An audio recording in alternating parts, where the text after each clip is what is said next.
শ্রীরাম বলেন, প্রভু করি নিবেদন, কেমনে হইল মুক্ত সহস্রলোচন।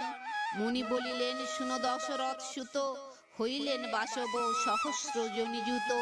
লজ্জাযুত হইলেন দেব পুরন্দর, কি হবে উপায় সব ভাবেন অমর।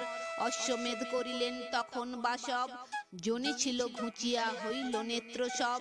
এই রূপে কথাবার্তা কহিতে কহিতে তিনজনে চলিলেন গঙ্গার কূলেতে। পাষাণ হইল মুক্ত কৈবর্ত তা শুনে, নৌকোখানি লইয়া সে পলাইল বনে। কৈবর্তকে ডাকিয়া কহেন তপোধন, না আসিলে ভস্য আমি করিব এখন। এত শুনি কৈবর্তের উড়িল জীবন, আসিয়া মুনির কাছে দিল দর্শন।